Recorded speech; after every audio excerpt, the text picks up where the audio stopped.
Barra de Opinión presenta. Cuando alguien te cuenta algo, ¿lo verificas? Totalmente. ¿Cuántas veces? 5. 5. En el caso mío, 5. Le debes a Marta Sahagún 500,000 pesos. Ha mandado decir a través de intermediarios que mejor dejemos las ¿Qué hay cosas para? así. No se hablaba de la vida privada de los políticos. Los políticos podían usar su vida privada para publicitarse, pero el periodismo no entraba allí. No, era un Y eso lo cambiaste tú.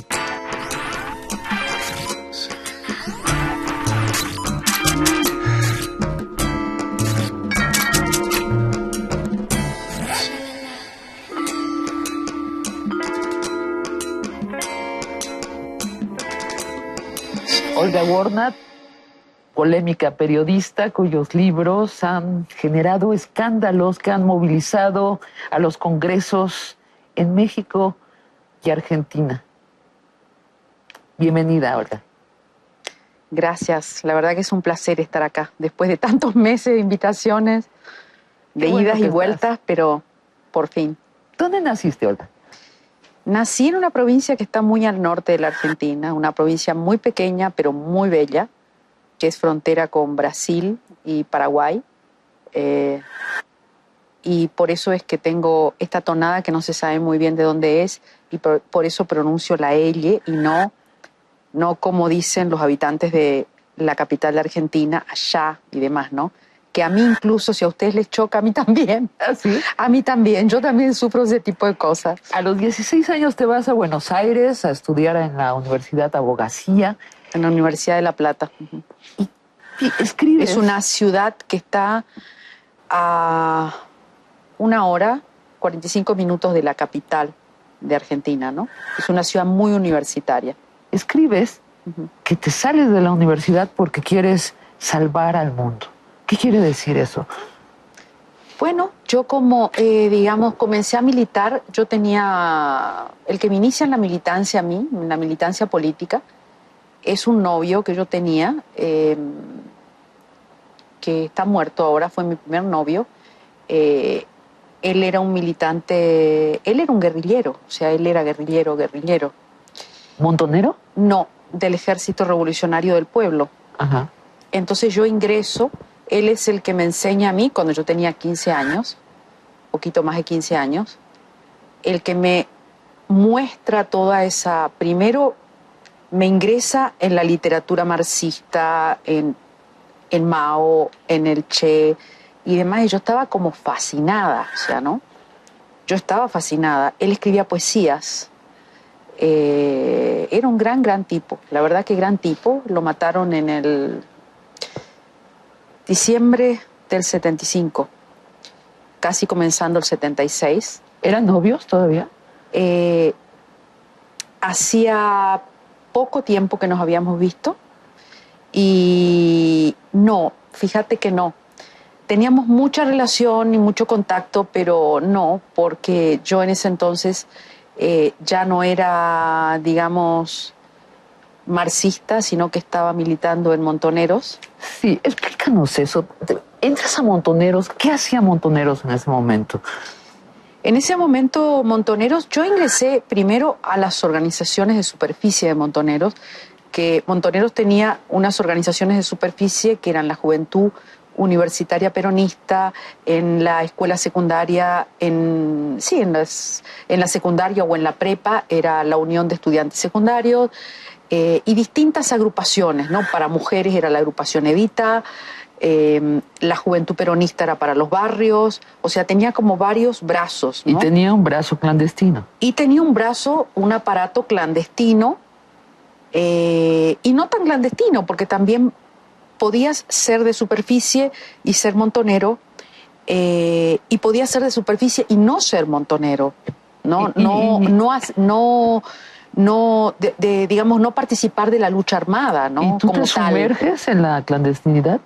Sí, yo entro en la clandestinidad a partir del año inmediatamente del golpe militar que fue en marzo del 76. Yo estaba casada en mayo del 76. Estaba casada, las cosas sucedían. ¿Por qué tenías 21 años? Yo tenía en ese momento, iba a cumplir 20 años. 20 años. Estabas casada y te sumerges en la clandestinidad. Así es. ¿Eso quiere decir que aprendiste a usar armas? Aprendí a usar armas. ¿Las usaste? Por suerte no tuve que usarlas. La verdad que es una cosa que dentro de todo, por esas cosas de la vida, digo yo, agradezco no haber tenido que usarlas porque yo pienso que con el paso de los años y la madurez, uno aprende que la violencia nunca es el camino para transformar una realidad, ¿no? Sin embargo, no nos vayamos del sustrato de esa que fuiste. Pero en aquel momento esa Olga de 20 años. Era otra. Esa Olga de 20 años. De 20, de 18, de 19, yo aprendí a manejar armas cuando tenía... Bueno, me enseñó este chico. Este chico me enseñó a manejar. Mi primer novio, que se llamaba Oscar, que mi papá siempre me decía, ahí viene el comunista a buscarte, ¿no? Y él venía siempre, hiciera calor o hiciera frío, y más bien hacía calor porque era una provincia subtropical del norte de Argentina. Él venía siempre con una chaqueta, una chamarra de cuero, porque venía armado, ¿no? Y entonces, en Montoneros. Imagínate, no, y a mí se me reían porque como imagínate mis brazos son, yo soy súper delgada. Ajá. Me decía, pero no, había como mucha esa cosa de machismo también, ¿no? Pero tú no vas a manejar armas, ¿qué vas a manejar si ni puedes disparar, no? Entra tu marido también. Sí, yo lo conozco a mi marido, al papá de mis hijos, lo conozco en Montoneros y ya lo conozco en una época mala, que era durante el gobierno de Isabel Perón y estaban la AAA en plena actuación. La AAA era Alianza Anticomunista Argentina, que era un grupo paramilitar, auspiciado por el gobierno de Perón, auspiciado por Perón incluso, que se asesinaba, tenía como decía su nombre, ¿no? Alianza Anticomunista Argentina, tenía la meta era asesinar a todos aquellos que no pensaran como pensaba el gobierno de Perón, que se había vuelto un gobierno de ultraderecha, ¿no? Como en realidad fue Perón. Perón fue un hombre de derecha. Los tontos fuimos nosotros que pensamos que Perón era un hombre progresista. Perón nunca lo fue, era de formación militar, ¿no? Es decir, él era la policía blanca del gobierno en la práctica. Eran las guardias blancas. Yo le tenía un terror que no te puedes imaginar. Tu marido muere en este trance. No, mi marido murió, lamentablemente murió de cáncer hace 9 años. Él sobrevivió, pero en aquel momento él tenía un pedido de captura de la Marina porque él había sido guardia marina y comienza a militar dentro de la Marina. Y bueno, cuando llega el golpe militar recibimos una carta que llega a la casa de mi suegra, una carta para que se presentara en el edificio de la Marina y nosotros sabíamos perfectamente que los que se presentaban ahí no salían. Uh-huh. Entonces, un militar de un altísimo general, a quien mi suegra conocía por cuestiones familiares, le preguntó a ver qué hacíamos y él les dijo, dígale a su hijo y a su nuera que se vayan porque se fueron. Y nos fuimos. ¿A dónde se fueron? Y nos fuimos al norte, estuvimos en el Chaco, una provincia que está al norte de la Argentina, casi pegada a Misiones. Primero hablamos con la organización a ver a dónde nos destinaban. Ya la época estaba muy, muy complicada, pero complicadísima. Yo me quedé embarazada casi inmediatamente. Nos casamos en mayo, ya en junio estaba embarazada de mi primer hijo. ¿Y perdiste a ese hijo? No, lo tengo. ¿Lo tienes? Sí, claro. ¿Lo tienes? O sea, diste a luz en esta Yo di a luz en estas circunstancias. Fue una época muy, muy dura. Siempre yo lo digo, fue una época durísima de mi vida.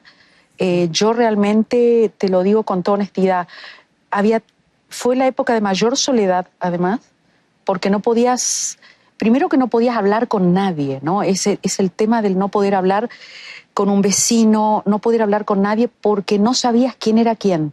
Sí. Yo había estado presa en el año 75, y gracias a que papá tenía un amigo que era comisario, que le debía algunos favores a mi papá, esas cuestiones que se ven de amistad y demás, me liberaron. Pero me secuestra la AAA y yo pensé que me mataban, a mí y a otro muchacho más, éramos muy jovencitos. nos secuestran en la calle, nos venían siguiendo y bueno, nos llevaron y nos golpearon mucho y nos tiraron en una comisaría, ¿no? ¿Conociste a Cristina Fernández en esa época y a Néstor Kirchner? Los conocí cuando estuve en La Plata. Que ellos eran montoneros también. No, ellos no eran montoneros. No eran montoneros. No, ellos militaban, por eso te digo, podías adherir, pero podías no ser parte de montoneros. No, ellos no, y además ellos rompieron rápidamente porque no estaban de acuerdo con el enfrentamiento que plantea la organización Montoneros hacia el gobierno democrático, que en ese entonces estaba Isabel Perón, ¿no? Y hacia el mismo Perón, ¿no? Yo pensaba diferente, en esa época era una Olga totalmente distinta. Esa Olga que fuiste y que es el sustrato. No tenía término medio, yo era blanco o negro. Y ahora, Olga, o sea... Tengo grises. Tienes grises, ves grises. Tengo grises. Pero esta intención de salvar al mundo no se te ha disipado. No, para nada, no. Me sigue indignando y agradezco que me indigne la injusticia. Me molesta profundamente, o sea, siento una cosa muy profunda que tiene que ver quizás con aquellos años en el que yo me fui a vivir a una villa miseria, está claro. Me fui a vivir de a de veras, ¿no? Con nada prácticamente, con muy poco. Pero una villa miseria de piso de tierra, en un barrio muy pobre, a predicar. ¿A predicar? Claro, a predicar. ¿El marxismo? Exactamente, a hablar con la gente. Y era una chica muy jovencita. Yo no puedo entender todavía la gente cómo me escuchaba. Oye, pero... Claro, porque me escuchaban y yo armaba grupos y trabajaba con los niños, les daba apoyo escolar a los niños. Y realmente te digo, yo era muy feliz en esa época. Oye, yo me siento como una época muy feliz de mi vida. Vamos a ver qué ha transitado hasta ahora. Uh-huh. ¿La verdad como salvación? ¿Crees en la verdad? ¿La verdad es parte de la salvación de un país? Bueno, yo creo que depende, porque la verdad tampoco, en términos absolutos, ¿no? Hay por ahí varias verdades, ¿no? Sí. Lo que más se acerque a la verdad, y también la verdad tuya por ahí no es la mía, ¿no? Cierto, bueno, pero hay cosas, hay elementos que para mí son inamovibles, ¿no? De una sociedad. Tú has definido el periodismo que haces como el entrar a los lugares prohibidos, entrar a las habitaciones donde se hacen esos acuerdos inconfesables, sí. Mostrar lo que está oscuro. Sí, eso me apasiona y eso es lo que me hizo de alguna manera retomar un sueño que yo tenía en mi adolescencia. Yo siempre quise ser periodista. Bueno, la vida me llevó por otro camino y no pude terminar la carrera. En realidad no me pude recibir. Y no me pude recibir porque llegó la dictadura militar, porque ya no se podía. Las universidades eran justamente el foco a donde te secuestraban. Y bueno, la vida me llevó por otro camino, pero siempre me quedó eso, ¿no?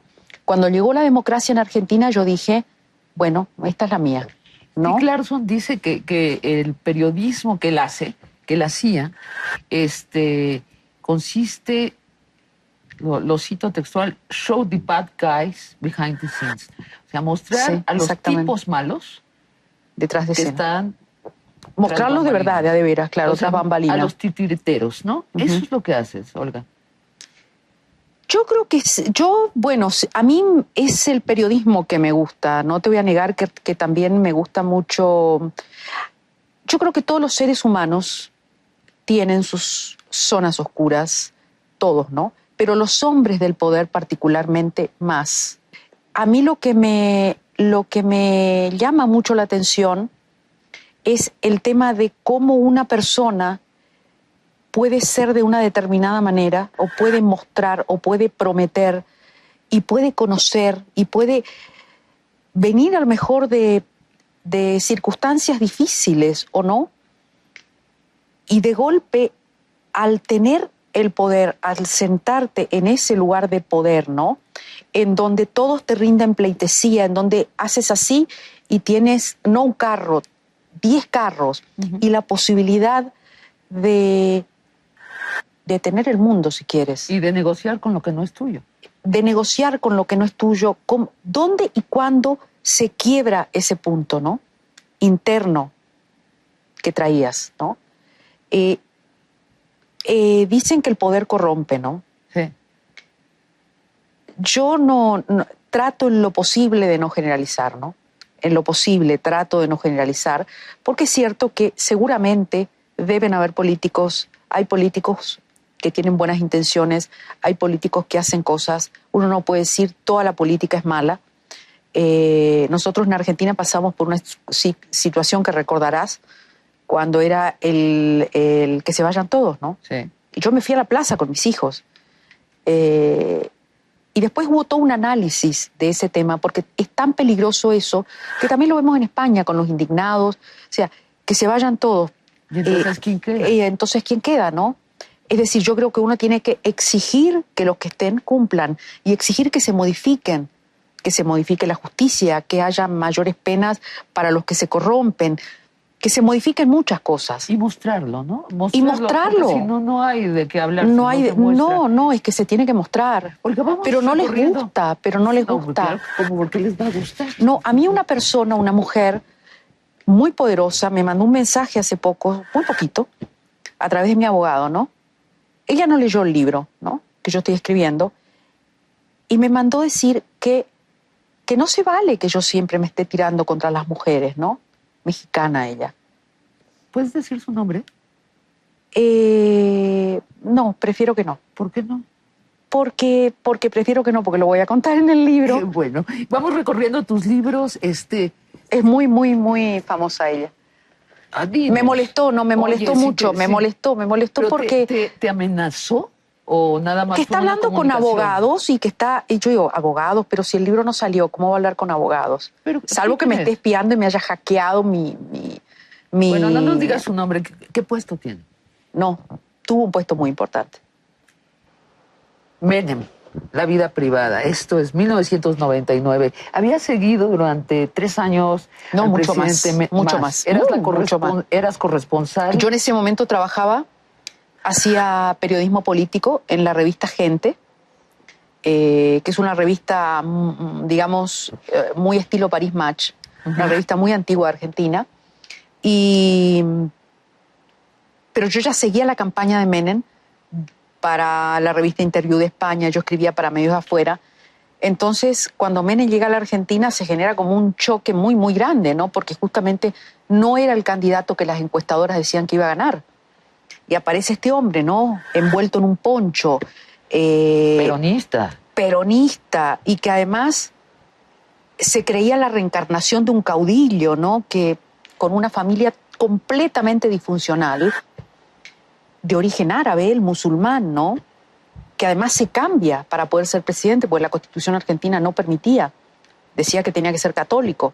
Y él decidió, dijo, ¿qué problema hay? Me cambio y listo, ¿no? El pragmatismo más puro. Y escribes... Y me llamó la atención, como a todos los periodistas de Argentina, dijimos, ¿y este? Pero escribes Menem, la vida privada. Es decir, hablas de sus novias, que no eran pocas, hablas de sus costumbres privadas, hablas de su Ferrari o sus Ferraris. Bueno, es que justamente ahí está el tema, ¿no? A ver. El tema con Menem es que durante los 11 años y 8 meses que él gobernó la Argentina, se escribió mucho sobre él, ¿eh? No fui la única que escribió un libro sobre él, se escribió muchos libros. Pero yo digo, yo que seguí tanto lo de él, había seguido pero muchísimo. Él era un hombre que nunca gobernó, nunca tuvo las puertas cerradas, no había línea. No había línea. ¿Por qué te enfocas en lo privado? Es una... Porque digamos, primero que yo considero que la vida privada de los hombres públicos, no la alcoba, no la alcoba, salvo que ese presidente te muestre sus novias, que es diferente. Que te las mostraba. Claro, él las mostraba todo el tiempo tenía una diferente, ¿no? Además era un hombre divorciado. Sí. ¿No? Sí. Pero cuando estaba casado también con Zulema, Yoma, también andaba con un montón de vedettes, porque a él le gustaban las rubias, las mujeres de los teatros de revistas. Era tremendo, o sea, porque todos los periodistas lo veíamos. A ver, pero ¿cuál es tu criterio? Entonces, tu criterio los es hombres- de escritora, de una escritora que dices, esto está sabrosísimo, lo tengo que contar, esto... esto importa al bien eso común. eso fue la Argentina de esos años. Ajá. Y yo creo que realmente él era un hombre que llega por una muy buena cantidad de votos. Es presidente. Es un hombre que llega con un programa de gobierno y cuando asume hace todo lo opuesto. Y además, con total impunidad, él decía, pero presidente, usted dijo que iba a hacer tal otra cosa. No, lo que pasa es que si yo decía que hacía eso, ¿quién me votaba? Nadie. Entonces, o sea, un hombre que te aceptaba que mintió, pero con total desparpajo, que bailaba con odaliscas en programas de televisión, ¿no? Entonces, era que la echa su mujer apenas inicia el gobierno. Y la echó, utilizó toda la fuerza del Estado para expulsarla de la residencia presidencial con gas paralizante en pleno día a ella y a sus hijos. Hay una imagen en el libro que Ajá. a mí me golpeó y me parece que es la más dañina para él como persona pública. Cuando describes que en sus momentos de depresión ante adversidades se encierra en un cuarto, se mete en la cama y llora en posición fetal. Sí, eso fue una... No fui yo la única que lo escribió, lo había escrito otra periodista antes que yo. ¿Y cómo lo sabes esto? Porque eso fue, bueno, porque todos hablaban, porque eso me lo cuenta el médico, eso me lo cuenta Zulema Yoma, la ex esposa, eso me cuentan los secretarios privados. O sea, era casi como Vox Populi, cuando digamos, alguien ¿no? te cuenta El algo, cuñado.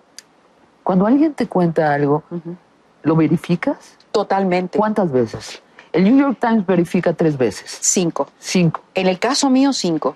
Porque, ¿sabes qué pasa? Como él había dejado tantos heridos y tanta gente a la que él había traicionado, ¿no? Con este desparpajo de decir, si yo decía la verdad, nadie me votaba, bueno, hoy tú me sirves, mañana no me sirves más. Entonces, en función de que habían tantos intereses, ¿no? Y tanto odio que él había generado ya casi al final de su mandato en su entorno, y además todos hablaban, era la desesperación por contarte. Entonces Ahora, yo decía, ¿por qué me quieren contar? ¿Por qué me cuentan estas cosas ahora, a mí? lo de las fuentes, Entonces lo Olga. chequeaba acá, me iba a otro lado, lo chequeaba en la provincia, lo chequeaba... Creo que es muy importante el tema de las fuentes. 5 no sé veces. si estás de acuerdo. Bob y esas- Woodward dice 2 veces. Y esas fuentes, tú las tienes, no necesariamente las publicas. Generalmente, de hecho, no las publicas en tus libros. Pero ante No, una a demanda, veces- ¿la tienes? No, claro que sí. Del libro de Menem yo solamente tuve una sola demanda que fue de su hermano. De su hermano. ¿Y qué hiciste con esa demanda? No, la gané. ¿La ganaste? La gané, sí, claro, Al la gané. senador Eduardo Menem. El senador Eduardo Menem que me demanda porque, primero porque dice que es el más mencionado en mi libro y que entonces había como una malicia de mi parte, ¿no? Bueno, es el mencionado porque es el hermano. Y él se enoja también porque yo publico en el libro un apodo con el que él era conocido, en 2 apodos. Un apodo era Sapito, que le decía a la familia. Nunca supe por qué le decían Sapito, pero uno de sus hermanos me dijo porque se parecía a un sapito. Y bueno, o sea, ese era el apodo en la escuela y en todas partes, ¿no? ¿Cuántas demandas has tenido? No, del libro de Menem una. No, Después en general. No, un montón. De artículos periodísticos míos, un montón. Raúl Alfonsín, el expresidente argentino, me demandó a mí y a 3 periodistas más que hicimos... ¿Más de 20? Yo creo que más de 20, sí. Ya no recuerdo, porque en realidad las gané prácticamente todas, salvo la de Marta Sagún y la de sus hijos. Que le debes a Marta Sagún 500,000 pesos. Que ahora que se ha devaluado un poco, debo menos. Apúrate, págale ahorita, porque ahorita está barato el peso. No, ha mandado decir a través de intermediarios que mejor dejemos las ¿Que hay cosas para? así. Ajá. ¿Qué tal? Bueno, llegaremos a tu libro de La Jefa, que en México movió al Congreso a pedir una investigación de la primera dama.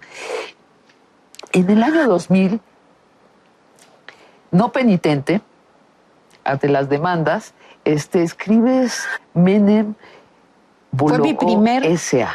Claro, en el 99 fue mi primer libro, el de Menem.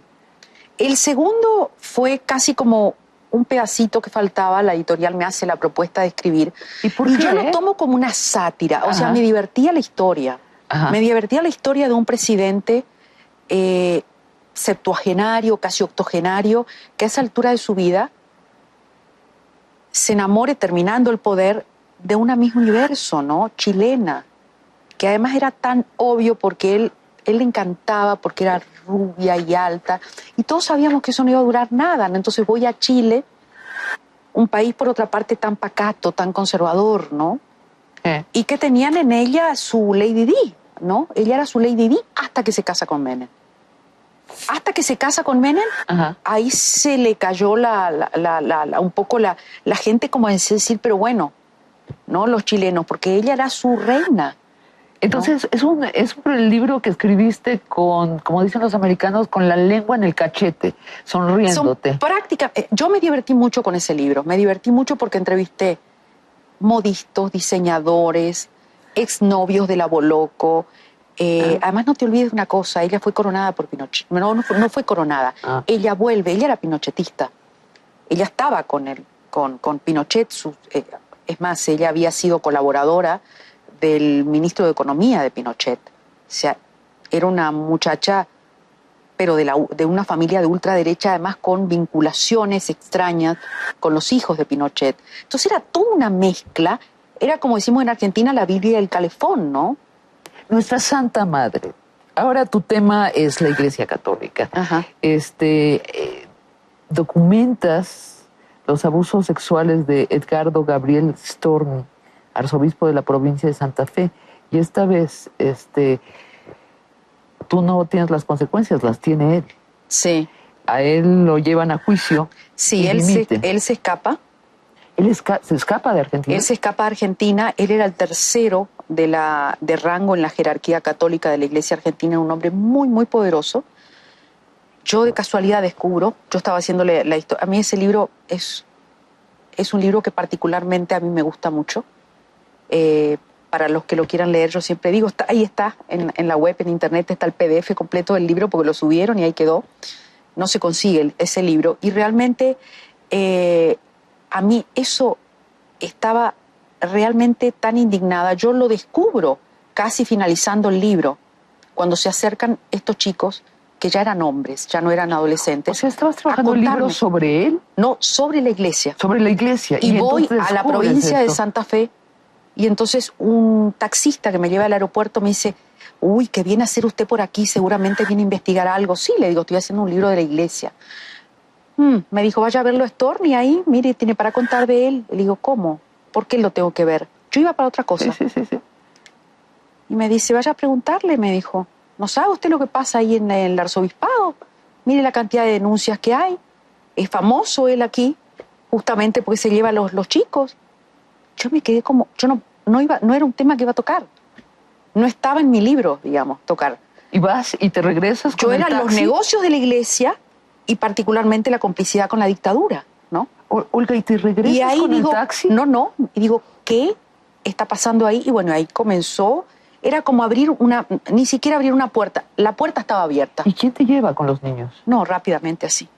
Y te dicen todo. Sí, me dicen todo y además el tema es que había una investigación que el Vaticano había mandado hacer en el año 94 y esa investigación fue al Vaticano, se tomaron declaración a 40 seminaristas, me contacto con el arzobispo que había hecho esa investigación por orden del Vaticano y él me dice, yo la mandé al Vaticano y en el Vaticano la metieron en un cajón y la guardaron de tanto poder por las complicidades de la iglesia, ¿no?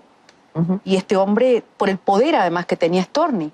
Bueno, síntesis, sale el libro, un poquito antes que salga el libro yo comienzo a recibir cartas amenazantes de los amigos de este arzobispo, que me iba al infierno, que como una católica como yo estaba haciendo estas cosas, que no tenía en cuenta que estaba perjudicando la vida de un hombre bueno y demás, ¿no? Yo tenía todos los testimonios, que yo no pongo los nombres de los seminaristas fue el pedido de ellos, ¿no?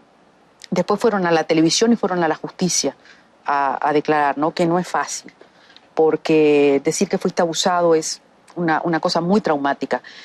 Y bueno, él se escapa y se esconde en la casa del clero en Roma. Y el Papa actual, que estaba al frente de la Congregación para la Doctrina de la Fe, que tocaba todos estos casos, es el que le pide que se vuelva y que vaya a la justicia. O sea, le soltaron la mano, ¿no? ¿Y va a la justicia? Y el episcopado argentino se reúne frente a esta situación y le dicen que se presente a la justicia. Al decirte que te presente a la justicia, le quitaron el fuero, digamos, ¿no? Aunque, de cualquier manera, por las leyes de la Iglesia, él seguirá siendo arzobispo, seguirá cobrando su jubilación. Le condenaron a 8 años, que no es nada. ¿8 años de cárcel? 8 años de cárcel, que por la edad no pudo ir a la cárcel, entonces los cumplió en una casa muy bonita que está en Córdoba, ¿Y te una casa de la iglesia, ¿no? ¿Te fuiste al infierno en cuanto a arrepentimiento? Seguramente, no lo sé. Todavía no me fui. Pero ¿cuál es tu saldo emocional al respecto? ¿Te sientes satisfecha? No, totalmente. O sea, realmente es un libro que... Primero que es un libro que a mí me dio... Primero es un libro que a mí me hizo conocer... El mundo de la Iglesia Católica es un mundo muy complicado, muy difícil. Es muy difícil para una mujer periodista ingresar y que te escuchen y que te tengan confianza, porque es una iglesia misógina y machista. Las mujeres no existen. Como me decían las monjas a mí, ¿no? Nosotras somos las mucamas de la iglesia, porque no tenemos poder para nada. No damos misa, no dan nada. Vamos a la jefa. ¿Por qué te interesa Marta Sagún? ¿Tú estás viviendo en ese momento en Miami? Yo estaba viviendo en Miami. No, perdón, yo no estaba viviendo en Miami. Yo vengo a México justamente para cubrir la campaña de Fox, la final, las elecciones. Cuando gana Fox. Y mis amigas periodistas me empiezan a decir, presta atención, y los taxistas, todo el mundo sabía. A Marta. Marta es la mujer detrás del trono. Ella era la mujer detrás del trono ya en ese momento. Y me cuentan de Fox, ¿no? Acuérdate que Fox era es un personaje muy especial y en aquel momento también, que rompía con muchos esquemas, no era político él, ¿no?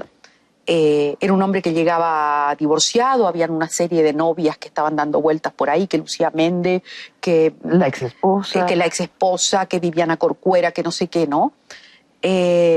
¿Y cuándo decides hacer el libro de Marta? Pero estaba Marta. Porque lo haces ya entrado. Y entonces a mí me empezó a interesar y me llamaba la atención, ¿no? La figura de esta mujer que venía de Guanajuato, que a su vez ella tenía su esposo y sus hijos de muchos años. Y bueno, yo dije, esta mujer, y me acuerdo que se lo dije en ese momento al director del Planeta acá, le dije, ella es un libro. Ella es un libro. Ella es un libro, ella va a ser un libro. Claro, lo evidente era Fox. Claro. Y me acuerdo que me miraron un poco raro, ¿te parece? Ella es un libro, pero nada más que por intuición. Yo tengo buena intuición. ¿Y le pides a Marta hablar con ella directamente? ¿Te reciben Los Pinos? Eso después, cuando ya se convencieron de que era un libro, ella, después que, mucho antes de que se casaran. ¿Ah, sí? Sí. ¿Hablas con ella antes de que se casan? No, después que se casan. Después de que se casan. Después que se casan. Con la primera que hablo yo, con la primera persona que primero tengo contacto con su equipo. Su equipo, me acuerdo que nos reunimos, yo les pedía entrevista, y nada, por la vía oficial, ¿no? Nada. Nunca tuve respuesta. Y bueno, entonces a través de otra gente me vinculo con el equipo de Marta. El equipo de Marta, o sea, el equipo que Marta tenía en Los Pinos, ¿no? Que fue tan criticado que porque ella tenía su equipo, ¿no? Ese equipo de marketing, de prensa y demás, ¿no? Y hacemos una cita en Polanco, en el Péndulo de Polanco. No me olvido nunca, yo le llevo mis libros. Le llevo el de Menem, le llevo el de la iglesia. ¿Y presumes que lo lee? Y yo, ¿sabes qué pensé? Dije, solamente con googlear o leer un poco el libro, se iba a dar cuenta que no me podía recibir. No, que no me iba a recibir. Yo, claro. Es lo primero que pensé. Pero al contrario, cuentas que cuando llegas a verlo a Los Pinos, te lo escribes hoy tú. Ese equipo, sí, con el que yo tengo contacto, que ya no están con ella, ¿no? Me dicen, no. ¿No leyó los libros? No leyó los libros. Fue el efecto contrario. Ella vio los libros, ella sabía quién era yo y ella dijo, lo primero que dijo es, alguien tiene que escribir sobre mi vida. Alguien, o sea, yo prefiero que lo escriba un extranjero a que lo escriba un periodista mexicano. Te recibe en Los Pinos y tú narras, tú escribes, no me acuerdo Sí, exactamente la primera vez que me recibe en Los Pinos, me invita a una reunión que había de pequeños empresarios. Sí. Y ¿no? la ves en acción, ejerciendo el poder. Claro, ella quería que yo la viera en acción. No estaba Fox en ese día. Y ese día habló ella. El día anterior, por casualidad, mira qué coincidencia enviada por los cielos, vimos a Evita, la película de Evita en la tele y lloramos, sabiendo que tú eres... Ese mismo día fue. Peronista. Ese mismo día fue. Te lo dice y entonces... No, yo creo que ni siquiera. ¿No? No. El tema de Eva es... Hoy en la Argentina, a Eva... O sea, Eva es un mito. Ya trascendió todo, ¿no? O sea, es imposible... ¿Por qué la te quieren lo dice todos? Marta? A lo que me refiero es porque era argentina. Claro. Porque era argentina, entonces... porque trató de manipularme. Pero era... yo no sé ni siquiera si era verdad. Era todo... Bueno... Ese show, digamos... Yo me voy a reservar mi opinión. Yo creo que ella... Yo creo que en ese sentido, ella es muy buena actriz. Y esto también me lo dijeron. Yo tuve fuentes muy importantes que trabajaron con ella directamente cuando ella era la jefa de Relaciones Públicas, ¿no? De la gobernatura de Guanajuato. Gente que convivió con ella el día a día. A ver, ¿no? regresemos al asunto de las fuentes. Tú no nombras todas tus fuentes en los libros. No, porque hay personas que no quieren ser mencionadas, ¿no? Pero dado un momento en que haya una demanda, ¿tú puedes nombrarlas? ¿O tienes un trato de off the record? No, yo tengo un trato de off the record. ¿Y cómo funciona? Yo no mandaría nunca, nunca ¿Y no mencionaría. te quedas desamparada como periodista? Es decir, tú mencionas, me dijeron que la primera dama... Claro, pero es mi derecho. Administra Toloache. Claro, pero es mi derecho. Es tu derecho. Es mi derecho, sí. Es el derecho de un periodista, sí. Porque si yo menciono una fuente que, digamos, en la justicia, hay periodistas que fueron presos por no mencionar fuentes. Si yo menciono una fuente, yo pierdo mi credibilidad y el día de mañana no puedo hacer más periodismo, porque a mí, sabes perfectamente que el off the record es justamente, para eso existe el off the record. Y el off the record uno tiene que cuidar a determinadas fuentes, ya sea porque corren peligro, porque no quieren ser mencionadas por distintas razones, o en algunas cosas sí o en otras no. Son, digamos, son las reglas del periodismo, ¿no? Si uno traiciona un off the record, es muy difícil que después puedas volver a tener fuentes. Y sin fuentes no puedes hacer periodismo. Por lo menos el que uno hace, ¿no? ¿Cuántas horas grabas a Marta? Bueno, fueron 6. En algunas no la grabé. Y la grabé, sí, en las entrevistas más formales. Obviamente, en una cobertura, ella me invitó al Estado de México. Ella iba a ir a visitar un leprosario. Y entonces me invitó que fuera con ella ese día, ¿no? No fui con ella en el avión particularmente, sino que yo prefiero ir por mi lado, ¿no? Entonces, y bueno, para verla en acción, ¿no? Entonces, obviamente ahí uno toma nota. Pero yo tuve con ella 3 entrevistas formales. Después la vi como 6 veces, ¿no? Después fui a Zamora, fui a Celaya, hablé con su ex esposo. ¿Te sorprendió la reacción de su núcleo cercano? Porque te dijeron cosas desfavorables a ella. No, ¿en qué sentido? Es muy curioso porque la gente me recibió en su casa. Revisemos estos asuntos que tuvieron después una repercusión concreta. Hablas de que ella emprendió toda una campaña para llevar a Fox a casarse con ella.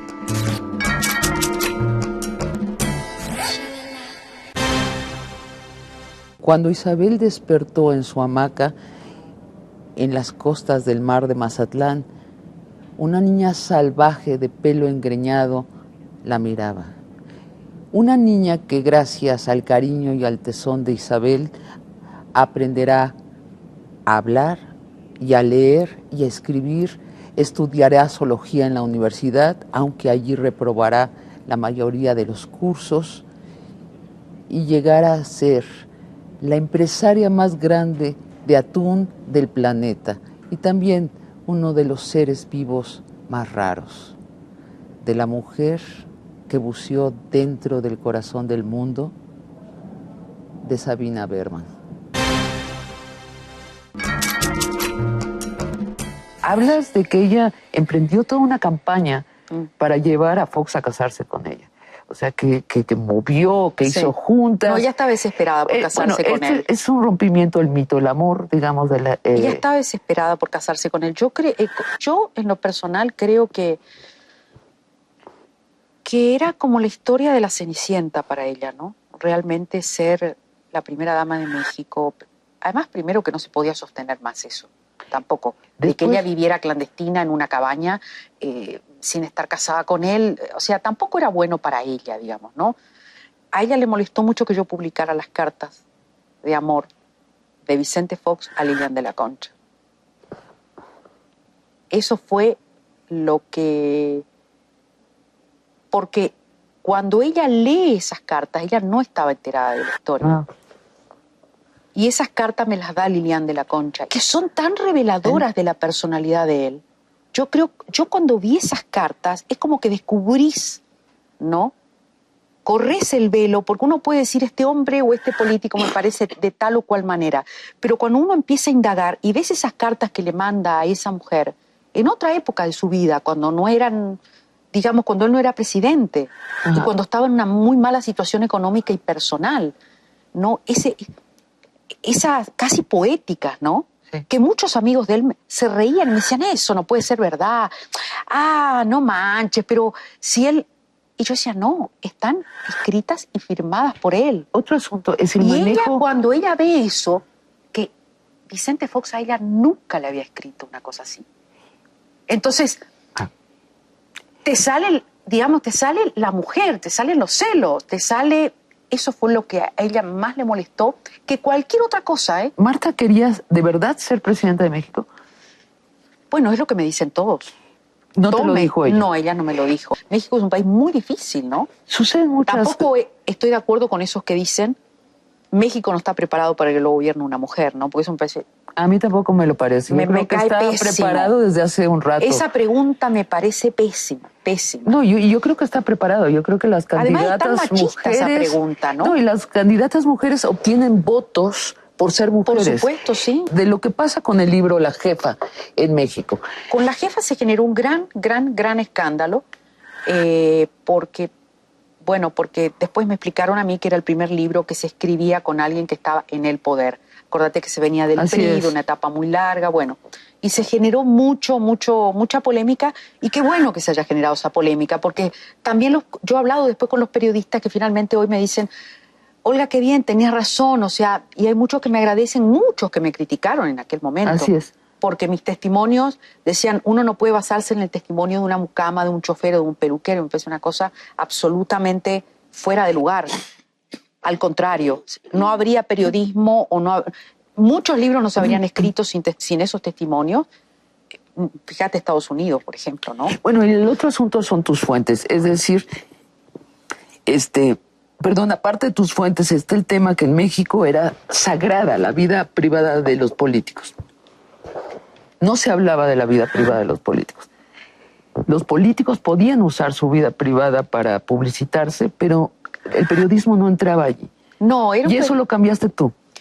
No sé si lo cambié yo, pero de alguna manera yo creo que, pero inconscientemente te digo, yo inconscientemente yo la vi a ella sin saber la situación en general de México en cuanto a que nunca se había escrito, ni menos de la vida privada de alguien, ni menos acceder a Los Pinos, que era un lugar absolutamente sagrado y inviolable, ¿no? Era muy difícil que entrara un periodista ahí, ¿no? Pero realmente yo creo que más por inconsciencia que por otra cosa, y porque me pareció a mí que ella, todo el mundo hablaba de ella. Así es. La gente de la calle hablaba de ella, los taxistas, el señor del tianguis, la señora, todos la miraban, la señora que venía a limpiar mi casa, ¿no? Que yo le preguntaba y le decía, ¿cómo la...? Ay, no, pero me parece muy bien la señora. Entonces yo digo, claro, es un libro. Pero te quiero preguntar, el Congreso crea una comisión para investigar. Sí. Que quedó en la nada, ¿no? Es lo a donde voy. ¿Qué que quedó en las comisiones. te merece? Primero que yo no creo en las comisiones nunca llevan a nada. Bueno, pero ¿cómo contrastas a México con Argentina, otros países de Latinoamérica, las consecuencias que tiene enterarte, por ejemplo, que tus gobernantes tienen tráfico de influencias? ¿Qué pasa en México? No lo que pasa en México es que todo se evapora en el escándalo.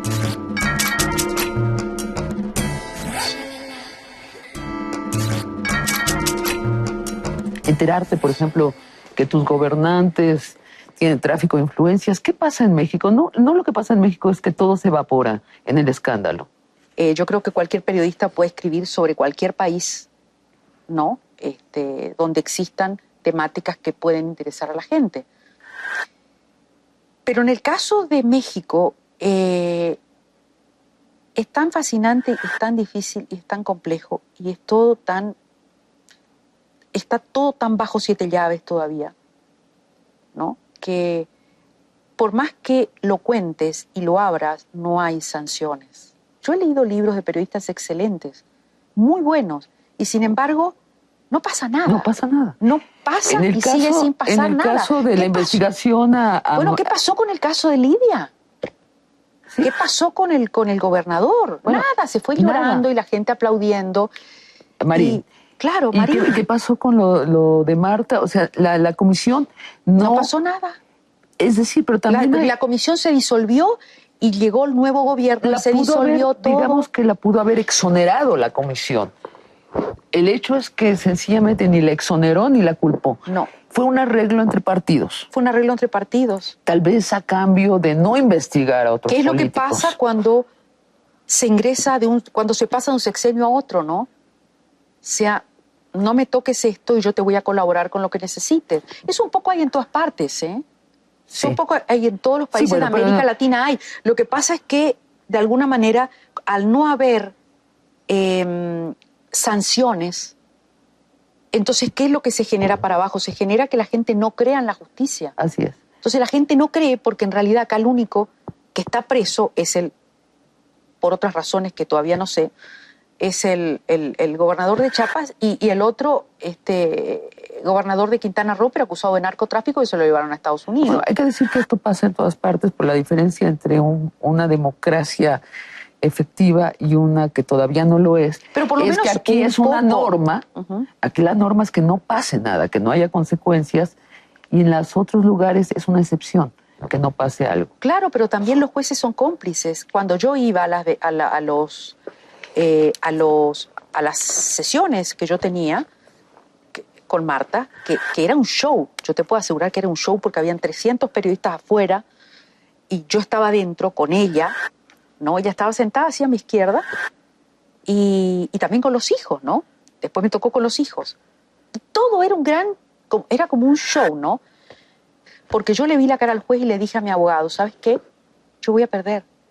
¿Por qué? Y él me decía, pero no, yo voy a perder. ¿No le viste la cara al juez? Le dije. No quiero que nos despidamos sin que nos cuentes en qué estás trabajando. Es otro libro sobre México. Es un libro sobre el sexenio. ¿Qué nos va a sobresaltar a nosotros los lectores? Bueno, uno como periodista sabe dónde está la nota, dónde está la nueva información. En muchas partes. Menciónanos medio por cábala, algo. no, prefiero no decírtelo. ¿No? No, por cábala no. A ver, ¿te van a demandar? No lo sé, porque uno nunca sabe por dónde pueden venir. No, pues ya te dijeron. Yo nunca no me dijeron. Me dijeron que están consultando abogado, pero me causa mucha gracia que esta persona me haya dicho que está consultando abogado. Me mandó el mensaje a través de mi abogado, ¿no? Que está consultando abogados cuando en realidad ni sabe de qué estoy escribiendo, ni qué escribí de ella, ¿no? Que no es Margarita, está claro, no es la primera dama. Esto es lo que me llamó la atención y nada, o sea, bueno, si consulta abogados, como le dijo mi abogado, tendré chamba, ¿no?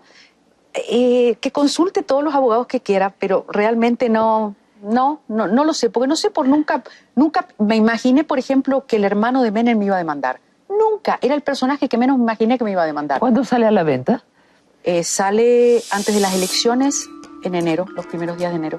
O sea, comienza el año. Pues vendrás de nuevo, ¿no? Vendré de nuevo. Vienes de nuevo y hablamos, se nos quedó en el tintero hablar de tus 2 libros sobre Cristina. Ese tenía un ejemplar y me olvidé de traerte, te lo voy a hacer llegar. Pues muchas gracias, Olga. No, gracias a vos. Gracias. Barra de Opinión presentó. El derecho a la vida no debe limitarse a un debate jurídico, científico o moral sobre en qué momento inicia la vida o quién puede y por qué interrumpirla. Tampoco tendría que ser un tema que polarice a la sociedad. Hay que ir más allá y reflexionar por qué defendemos la vida y qué tipo de vida queremos. El derecho a la vida implica calidad, el tener asegurados otros derechos como la educación, salud, empleo, seguridad y justicia y una vivienda digna. Los constituyentes y gobernantes están obligados a garantizar esos derechos y a estudiar las causas de por qué una mujer decide interrumpir un embarazo. Generalmente, su determinación está ligada a condiciones de pobreza. Hay que defender la vida, sí, pero con calidad. Hemos visto 2 posturas, quienes defienden la vida desde la concepción y quienes luchan por el derecho de la mujer a decidir cuántos hijos quiere tener. Pero entre estas 2 visiones, cada una con su verdad, hay otros factores que pesan. No basta con pronunciarse a favor de la vida si el Estado no genera las condiciones mínimas de desarrollo para sus ciudadanos. Se vale defender el derecho a decidir, pero con información y responsabilidad.